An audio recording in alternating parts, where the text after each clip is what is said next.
When financial systems falter, official sources invariably promise a solution. They roll out rescue plans with impressive names, pledge trillions in taxpayer funds, and issue assurances that stability will return. The 2008 bailout, officially the Emergency Economic Stabilization Act, was presented as just such a definitive intervention. Wall Street insiders termed it salvation. Public perception, particularly on Main Street, was starkly different, viewing it as a robbery. But the central assertion that it solved anything is not supported by the evidence. It merely bought time, and that time is running out. The Troubled Asset Relief Program, or TARP, was marketed as a $700 billion lifeline to prevent systemic collapse. The Treasury Secretary testified before Congress, warning that without immediate action, the entire financial system would crumble. The scenario presented was dire failing banks, frozen credit, and ordinary Americans losing everything. The fear was palpable. The panic was genuine. But the solution was a temporary patch on a structural wound. Now, the bleeding is starting again. What made 2008 uniquely terrifying was not just the crisis's scale. It was the public revelation that the institutions widely trusted were hollow. Investment banks with century-long histories vanished in days. Insurance conglomerates deemed too big to fail collapsed overnight. And the Federal Reserve, the institution tasked with preventing such disasters, was forced to admit it was out of conventional tools. The system that had promised safety was exposed as a house of cards. When tested, it toppled. But here's the part of the record that demands scrutiny. The rescue plan did not fix the underlying problems. It papered over them. Banks that were determined to be too big to fail in 2008 are now demonstrably larger. Debt that was unsustainable then has exploded to levels that make the previous crisis look manageable. And the government's ability to mount another rescue has been quietly but systematically destroyed by the very policies enacted to prevent the next collapse. The numbers tell a story that politicians would rather you ignore. When TARP was authorized, the national debt stood at roughly $10 trillion.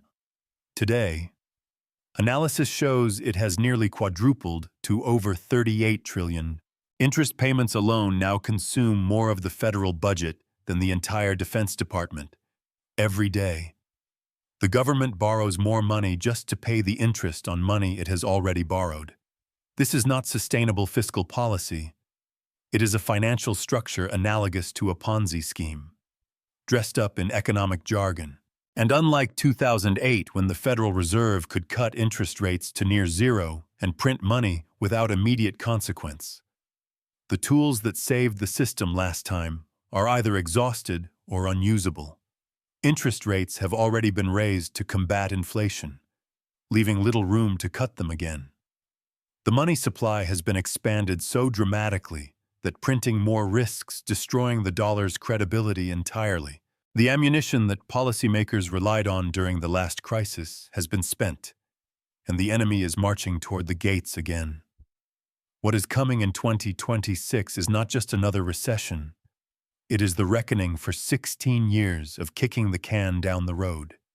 Every bailout, every stimulus package, every emergency intervention since 2008 has, based on the evidence, made the system more fragile, not stronger. The banks that were saved became more reckless, anticipating they would be rescued again. The government became addicted to spending beyond its means, confident that someone else would always buy its bonds. And ordinary Americans were told that rising asset prices meant prosperity, even as their wages stagnated and their cost of living soared. The warning signs are already flashing. Corporate debt has reached record levels, much of it in the form of risky loans that would not have been issued in a saner era. Commercial real estate is collapsing as office buildings sit empty and retail spaces go unleased. Regional banks are failing at a pace not seen since the savings and loan crisis of the 1980s, and inflation, which was asserted to be transitory, has become embedded in the economy. But the most dangerous element is not visible in the headlines. It is the loss of confidence in the system itself. In 2008, people still believed that government intervention could work.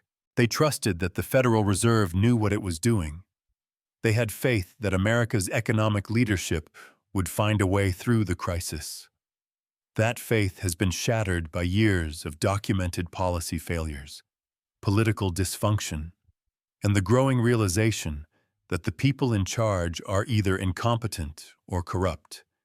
When the next crisis hits, and it will hit, the usual playbook will not work. Congress will not be able to authorize another massive bailout because the government's credit is already stretched to the breaking point. The Federal Reserve will not be able to print its way out of trouble because inflation is already raging and the dollar's status as the world's reserve currency is under assault from rivals who see America's weakness.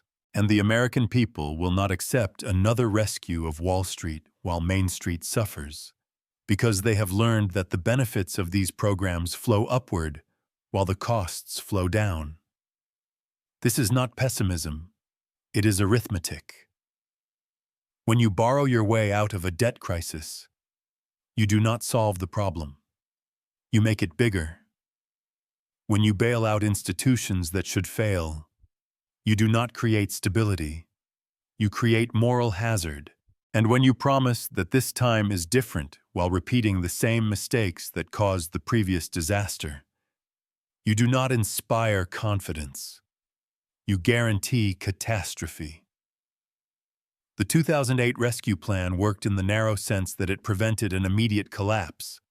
Banks were recapitalized, markets were stabilized, and the economy eventually recovered.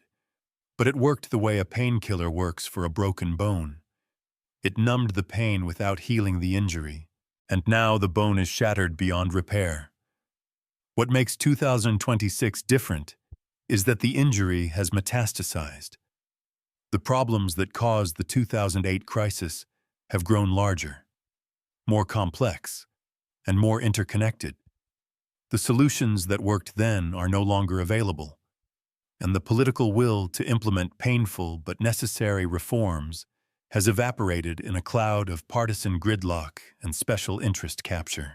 The government's fiscal position has deteriorated so dramatically that it can no longer credibly promise to backstop the financial system. Foreign creditors who once eagerly bought American debt are now hedging their bets, diversifying into other currencies and assets. Domestic investors are demanding higher yields to compensate for the increasing risk that the government might not be able to honor its obligations. And the very institutions that were saved in 2008 are now so large and interconnected that their failure would be even more devastating than it was 16 years ago. This is the trap that every empire eventually faces. As documented throughout history, the cost of maintaining the system grows faster than the system's ability to generate wealth. The debt required to fund current operations crowds out investment in future productivity, and the political pressures to maintain the status quo prevent the reforms necessary to restore sustainability. Rome faced this trap. Spain faced it. Britain faced it. And now America is staring into the same abyss. The question is not whether the system will fail. The question is what happens when it does. Because unlike previous crises, where failure was followed by recovery and reform, the next collapse might not offer a second chance. The resources needed for reconstruction might not exist.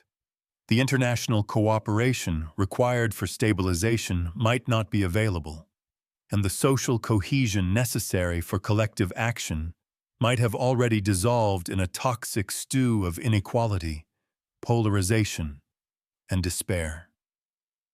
The parallels to history's greatest financial collapses are impossible to ignore. Every dying empire tells itself the same lies. Every failing system insists that this time will be different. But the mathematics of collapse are ruthless, and they do not care about political promises or economic theories. When debt grows faster than the ability to service it, when money loses its anchor to reality, when institutions become too corrupt to function, the outcome is always the same. The only variable is timing. America in 2026 will face what economists politely call a liquidity crisis. But that sanitized language obscures the brutal reality. When the government can no longer borrow at reasonable rates, when foreign creditors start demanding real assets instead of paper promises, when domestic savers realize their bonds are worthless IOUs, the entire structure comes apart. Not gradually, but suddenly. Not partially, but completely. The Federal Reserve's balance sheet tells the story in numbers that should terrify anyone who understands what they mean. In 2008, the Fed held roughly $800 billion in assets. Today, that number approaches $8 trillion. The central bank has become the buyer of last resort for government debt, corporate bonds, and mortgage securities that no rational investor would touch. This is not monetary policy. It is financial alchemy. And like all alchemy, it promises to turn lead into gold while delivering only smoke and mirrors. When the 2008 crisis hit, the Fed could expand its balance sheet because it was starting from a relatively clean position. There was room to maneuver, space to absorb losses, credibility to burn. But 16 years of emergency measures have consumed all of that flexibility. The central bank is now so leveraged, so exposed to toxic assets, so dependent on continued confidence in its solvency, that any serious shock would expose its fundamental insolvency. And the shocks are coming. China is actively working to replace the dollar as the world's reserve currency, creating alternative payment systems and encouraging its trading partners to settle transactions in yuan or other currencies. Russia has been forced to develop similar systems after being cut off from dollar-based markets. Even America's closest allies are quietly reducing their exposure to dollar-denominated assets. Recognizing that the currency's dominance is built on foundations that are crumbling. The repo market, which most Americans have never heard of but which is essential to the functioning of the financial system, is already showing signs of stress. This is where banks and financial institutions borrow money overnight, using government bonds as collateral. When this market freezes, as it briefly did in September 2019, the entire system seizes up. The Fed was forced to intervene with hundreds of billions in emergency, lending a preview of what is coming on a much larger scale. Corporate America has gorged itself on cheap debt, using the money not to invest in productive capacity, but to buy back shares and pay dividends. Companies that should have been allowed to fail during the pandemic were kept alive with government loans and Federal Reserve bond purchases. The result is a zombie economy filled with enterprises that cannot generate enough cash flow to service their debts, but are prevented from failing by artificial life support. The commercial real estate sector is particularly vulnerable. Office buildings across America sit empty as companies embrace remote work. Retail spaces remain vacant as consumers shift to online shopping. The loans that finance these properties are coming due, and the buildings are worth far less than the debt they secure. Regional banks, which hold much of this commercial real estate debt, are facing losses that will dwarf the savings and loan crisis of the 1980s. State and local governments are equally fragile. Pension obligations that were underfunded during good times have become impossible to meet as investment returns disappoint and retirees live longer than expected. Cities and states that borrowed heavily to fund current operations now face a choice between defaulting on their funds or cutting essential services. Either option leads to social unrest and economic disruption. The international dimension makes everything worse. In 2008, foreign central banks coordinated their responses, providing dollar liquidity to their domestic banks and maintaining stability in currency markets. But the geopolitical landscape has changed dramatically. America's relationships with China and Russia have deteriorated to the point where cooperation is impossible. European allies are focused on their own problems, from energy shortages to migration crises to the ongoing fallout from Brexit. When the next crisis hits, America will face it largely alone. The network of swap lines and cooperative agreements that helped stabilize the global financial system in 2008 may not be available. Foreign central banks may decide that protecting their own currencies is more important than supporting the dollar. And without that international cooperation, the collapse will be faster and more severe. The psychological element cannot be ignored. Markets run on confidence, and confidence in American institutions has been steadily eroding. Each failed promise, each missed target, each emergency intervention that becomes permanent policy chips away at the credibility that underpins the entire system. When that credibility finally snaps, the unwinding will be vicious. Unlike 2008, when most Americans still believed their government could solve any problem with enough money and political will, the next crisis will unfold against a backdrop of deep skepticism about official competence.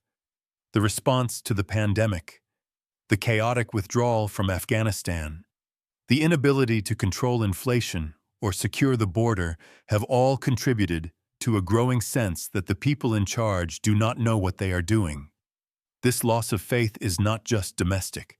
Foreign investors who once viewed American assets as the safest store of value are now questioning that assumption. Sovereign wealth funds are diversifying away from dollars and treasury bonds. Central banks are accumulating gold at the fastest pace in decades. Even pension funds and insurance companies are reducing their exposure to long-term government debt. The feedback loops are accelerating. As foreign demand for American debt decreases, the government must offer higher yields to attract buyers. Higher yields increase the cost of servicing existing debt, requiring even more borrowing. More borrowing reduces confidence in the government's ability to repay, which requires even higher yields. This is the death spiral that has claimed every over-leveraged borrower throughout history, from individual homeowners to entire nations. What makes this moment unique is the scale and interconnectedness of the global financial system.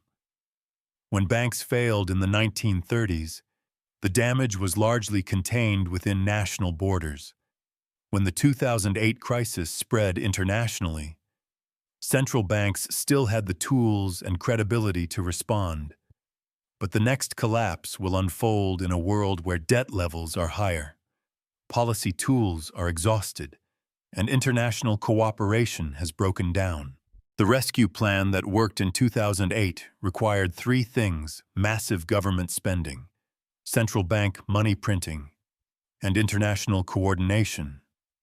All three are now impossible or counterproductive. Government spending would accelerate inflation and undermine confidence in the currency. Money printing would have the same effect.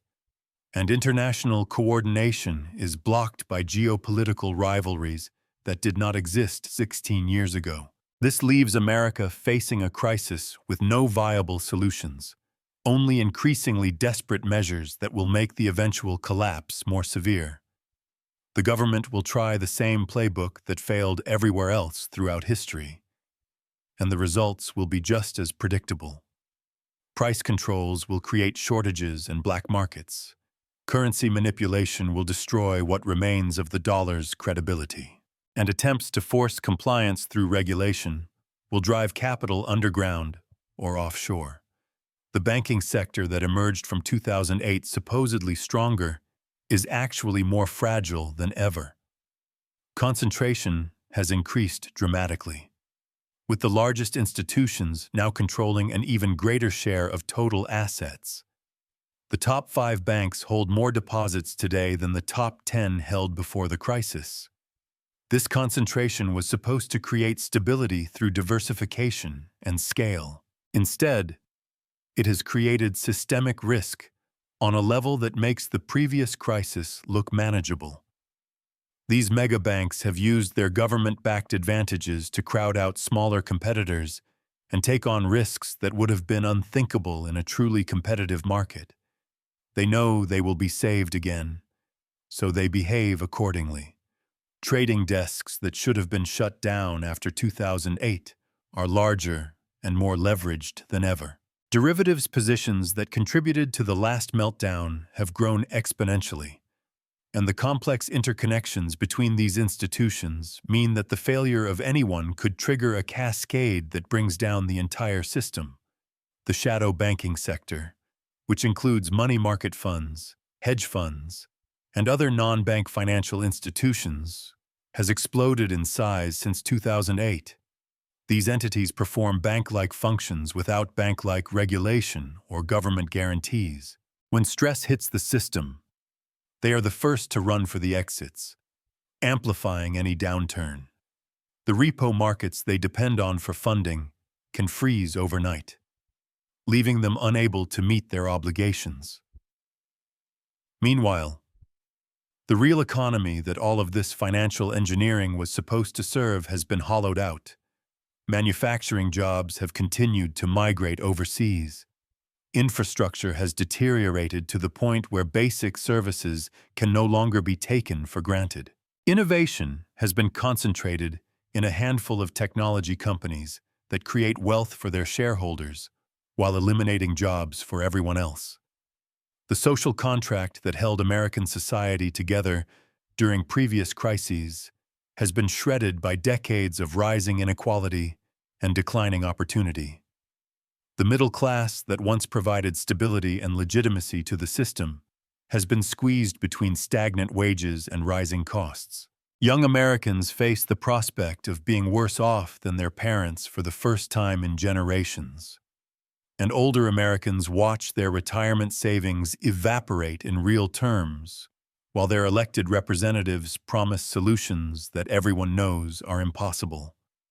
This erosion of social cohesion matters because successful crisis management requires collective action. In 2008, Americans grumbled about bailing out Wall Street, but ultimately accepted it because they believed the experts knew what they were doing. That trust is gone. The next rescue attempt will face massive resistance from a population that has learned the hard way who benefits from these programs and who pays for them. The political system that would need to authorize and implement any rescue plan is itself in crisis. Congress can barely pass basic spending bills, let alone comprehensive financial reform. The Federal Reserve's independence, which was crucial to its effectiveness in 2008, is under attack from both parties. State and local governments are focused on their own fiscal emergencies, and the international partnerships that provided crucial support during the last crisis have been replaced by trade wars and strategic competition. Foreign creditors who financed America's recovery from 2008 are now competitors rather than partners. China, which helped stabilize global markets by continuing to buy treasury bonds during the worst of the crisis, is now actively working to undermine dollar dominance. Japan and European allies are dealing with their own financial stress and may not have the resources or political will to support American markets. Oil-producing nations that once recycled their export earnings into dollar-denominated assets are exploring alternatives. The demographic trends make everything worse. An aging population requires more healthcare and social services, just as the working-age population that funds these programs is shrinking. The baby boom generation is moving from its peak earning years into retirement, reducing tax revenues while increasing spending obligations. Immigration, which could help offset these trends, has become a political lightning rod that prevents rational policy responses. Climate change adds another layer of complexity that did not exist during previous financial crises. Extreme weather events are becoming more frequent and more costly, straining government budgets and insurance systems. The transition away from fossil fuels requires massive investments in new infrastructure, while potentially stranding trillions of dollars in existing assets. And the international cooperation needed to address climate challenges is being undermined by the same geopolitical tensions that will make financial crisis management more difficult. The technological landscape has also changed in ways that make crisis management more challenging. Social media can amplify panic and spread misinformation faster than ever before. Algorithmic trading can accelerate market crashes beyond human ability to intervene. Cryptocurrency markets, which did not exist in 2008, add new sources of instability and channels for capital flight. And cyber attacks can disrupt financial infrastructure in ways that traditional policy tools cannot address. All of these factors are converging toward a perfect storm in 2026. The economic expansion that began after 2008 is already showing signs of exhaustion. Corporate earnings are declining, unemployment is rising, and inflation remains stubbornly high despite repeated promises that it would be temporary. The yield curve has inverted historically a reliable predictor of recession. Consumer confidence is falling as household budgets are squeezed by rising costs and stagnant incomes. The trigger could be anything: a major bank failure, a sovereign debt crisis, a cyber attack on financial infrastructure, a geopolitical shock that disrupts global trade. The specific catalyst matters less than the underlying fragility of the system. When confidence breaks, the unwinding will be swift and merciless. Markets that took years to recover from 2008 could collapse in days or weeks. The human cost will be staggering. Millions of Americans will lose their jobs, their homes, their savings, and their hope for the future. The social safety net that provided some protection during the last crisis has been weakened by years of budget cuts and political gridlock. State and local governments already struggling with their own fiscal problems will be unable to fill the gaps left by federal inaction. The international ramifications will be equally severe. Emerging market economies that depend on dollar financing will face capital flight and currency collapses. Developed nations with their own debt problems will be forced to choose between supporting their domestic economies and maintaining international stability. Global trade, already disrupted by protectionist policies and supply chain fragility, could collapse entirely. This is not a distant threat or an abstract possibility. The mechanisms of collapse are already in motion. Debt levels are unsustainable and growing. Asset bubbles are expanding beyond any rational measure of value. International tensions are escalating toward open conflict, and the policy tools that might address these problems are either exhausted or politically impossible to deploy. The 2008 rescue plan bought time by transferring private losses to the public balance sheet. But time is not a solution when you use it to make the underlying problems worse. Every year since 2008 has added more debt, more risk, more complexity, and more fragility to a system that was already on the brink of collapse. The reckoning has been delayed, not avoided. And when it comes, it will be more severe than anything in living memory. The warning signs are everywhere for those willing to see them. The only question is whether you will be among the few who prepare for what is coming, or among the many who trust in promises that history has already proven to be lies. Because one thing is certain: the next crisis will sort the prepared from the unprepared with ruthless efficiency. And there will be no government cavalry riding to the rescue. The mechanics of collapse are already visible to anyone who understands how financial systems actually work. Corporate borrowing has reached levels that would have been considered insane just a decade ago. Companies are issuing bonds not to fund growth or innovation, but simply to refinance existing debt at slightly lower rates. This is the classic sign of a Ponzi scheme reaching its final stages, where new money is required just to service old obligations. The derivatives market, which nearly destroyed the global economy in 2008, has not been tamed or reformed. It has metastasized. The notional value of outstanding derivatives contracts now exceeds $1 quadrillion, a number so large it defies comprehension. These financial weapons of mass destruction are concentrated in the hands of the same institutions that required bailouts 16 years ago.